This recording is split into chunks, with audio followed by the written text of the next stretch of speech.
안녕하세요. 77입니다.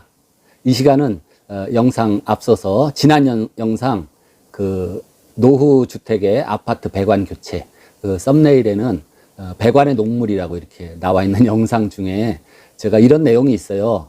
그 실내 아파트 리모델링 인테리어를 할 때 업체에 맡길 경우에는 한 8천만 원이 드는데 각각 그쵸 설비, 전기, 타일, 벽지 뭐 마룻바닥 이런 거를 각각 이렇게 직접 주인이 직영을 했을 때는 한 뭐 3천, 4천 많이 절감이 된다 이렇게 얘기를 했는데 그게 제가 전에 과거에 조금 뭐라 그럴까 그 굉장히 좀 차액이 많이 나는 그런 경우를 특별한 경우인데 예를 들었어요. 그래서 인테리어 업체에 종사하시는 분 중에 우리 구독자 한 분이 그거 너무 과하지 않냐 거기에 대해서 제가 인정을 합니다. 그렇게 조금 특별한 경우, 과한 경우를 예를 들어서 이 시간 앞서서 그거 제가 사과를 드릴게요. 그 영상 또 뒤에 보시면은 그렇게 해서 절감도 되지만 그 본인이 시간과 노력과 그런 게 많이 또 투자가 되는 점도 있고 또 퀄리티가 전문 그런 실내 장식 업체, 인테리어 업체에서 하는 거하고 또 많이 차이가 나겠죠. 그래서 맡기는 게 훨씬 퀄리티에서 믿을만 하다. 이런 겁니다. 그래서 지난 영상 중에 구독자 중에 그런 또 의견을 주셔서 제가 이 시간을 빌어서 그 부분을 조금 양해를 구합니다. 오늘 77의 건축 이야기의 내용은 도심에서 지하를 구착할 때 어떻게 할 것인가. 흙을 파면은 내 딱 대지 경계에서 수직으로 깎아서 파기가 힘들잖아요. 그리고 흙이 무너진다든지 흙이 유실되면서 옆에 건물에 영향을 줄 수가 있어요. 옆에 건물이 치마가 된다든지 기울어진다든지 또는 옆에 건물에 크랙이 간다든지 이런 경우가 있습니다. 물론 주택처럼 규모가 크지 않은 거는 별 문제가 되지 않는데 이 밀집한 도심 지역에서는 지하를 구착할 때 상당히 그 조심을 해야 됩니다. 높은 빌딩은 당연히 뭐 기초가 튼튼해야 되겠죠. 그래서 기초의 개념으로 이 지하 공간이 지하 구조체로서 기초와 함께 굉장히 중요한 역할을 하는데 예를 들어서 주택 같으면 향을 정할 때 남향이라든지 이게 중요해요. 그렇지만 이 상업 건물은 동서남북 향이 별 그래 문제가 되질 않습니다. 한 예로 63 빌딩 같은 경우 그때 당시 80년도 초에는 정말 아주 초고층으로서 굉장히 멋진 건물이죠. 또 외관을 전부 유리로 덮었는데 그 황금색 세미 미러 글라스로 그렇게 덮은 건물이에요. 그러면은 이 건물은 배치를 할 때 뭐 남향으로 하겠냐 그걸 따지는 게 아니라 가장 중요한 거는 주풍대라는 게 있습니다. 1년 중에 바람이 이렇게 항상 부는 방향이 있어요. 그림에서 보듯이 그 63 빌딩은 지상 60층, 지하 3계층으로 지하 부분이 넓고 이렇게 뿌리가 깊게 말하자면 나무로 치면 그런 역할을 하는데 그림에서 보듯이 X, Y축이 있다면 Y축이 주로 연중 바람이 많이 부는 주풍대입니다. 주풍대. 그래서 우리가 기상 관측도에서도 보듯이 그림처럼 바람에 부는 방향이 연중 어디가 제일 많은 방향으로 부는지를 데이터로 조사를 하게 돼요. 그래서 63 빌딩 같은 경우도 이 Y축이 말하자면 바람이 항상 많이 부는 그런 방향입니다. 그래서 배치를 이런 그림과 같이 이렇게 했어요. 그렇기 때문에 바람의 영향이 굉장히 적습니다. 그래서 이렇게 크고 이게 납작한 건물이죠. 편평비가 좀 큰데 예를 들어서 서울역 앞에 대우 빌딩은 굉장히 그 볼륨이 큽니다. 납작하지가 않고 그래서 안에 속복도, 내부 복도가 있어요. 내부 복도는 좌우가 전부 방으로 이렇게 사무실로 돼 있죠. 외기로 향하는 창이 없이 그렇게 되는 건물도 있는데 63 빌딩은 크게 봤을 때 얇고 평평하고 높은 건물이죠. 그래서 바람의 영향을 굉장히 많이 받아요. 그래서 바람의 영향을 적게 받게 그렇게 주풍대인 Y축을 중심으로 그렇게 배치를 해요. X축 방향으로는 바람이 심하게 불 때는 이렇게 왔다 갔다 하는 그 범위가 한 1m까지도 그렇게 허용이 됩니다.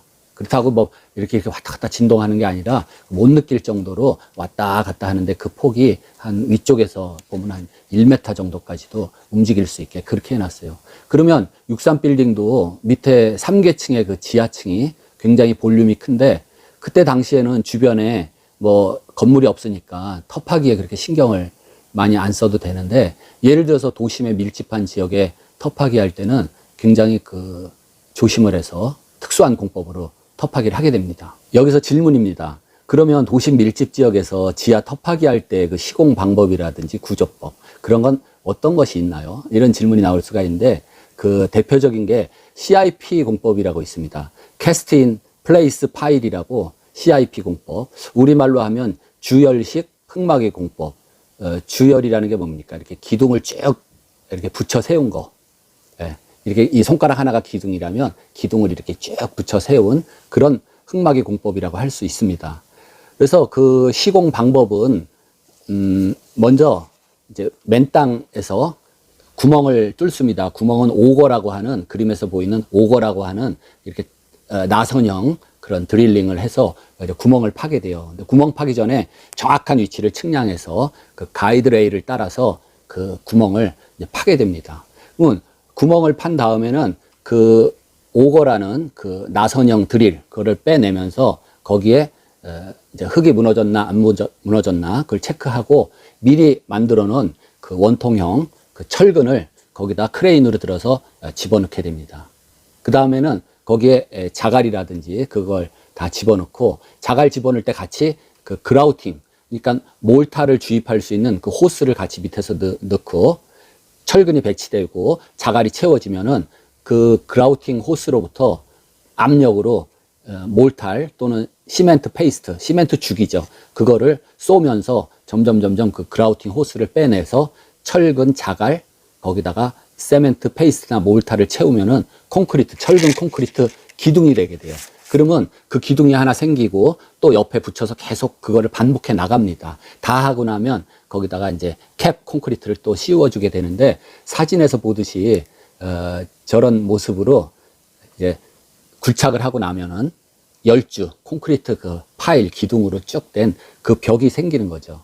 그러면은 어떻게 되겠어요? 옆에 흙이 뭐 아주 조금도 유실되거나 무너지지 않는 그런 공법이 CIP 공법이라고 할 수 있어요. 또 좀 비슷한 공법인데 좀 더 발전되고 또 규모가 좀 큰 그런 데는 슬러리 월 공법이라는 게 있습니다. 지하 연속벽 공법이라고도 하고 다이어플램 공법이라고 하는데 비슷해요. 비슷한데 그 CIP 공법은 오거라는 그 나선형 드릴로 파는데, 요 슬러리 월 공법은 크램쉘이라는 그런 뭐 집게 같이 생긴 굴삭기, 그 사진에서 보이죠. 그런 굴삭기로 꽤 이렇게 좀 널찍하게 파게 됩니다.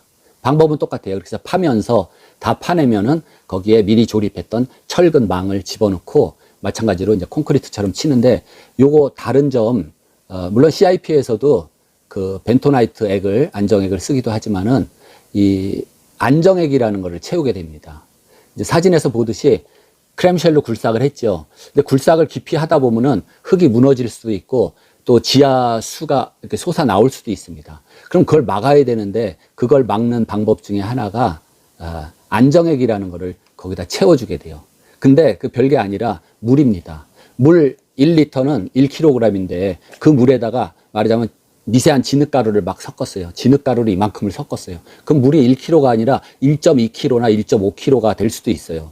그게 진흙 니자를 써서 니수라고도 하고, 또 벤토나이트 가루를 넣어서 벤토나이트 액이라고도 하는데, 그걸 안정액이라 그럽니다. 그래서 굴삭을 했죠. 깊이 안정액을, 진흙탕물을 채우면서 파게 됩니다.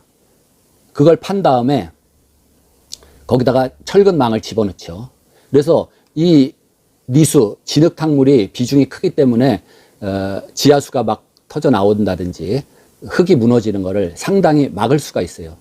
그리고 철망을 거기다 집어넣고 그 다음에 그라우팅 호스가 들어가서 그 밑에서부터 그라우팅을 해가면서 그라우팅이라는 게 그거죠. 호스로 그 몰탈이나 콘크리트를 부어 넣습니다.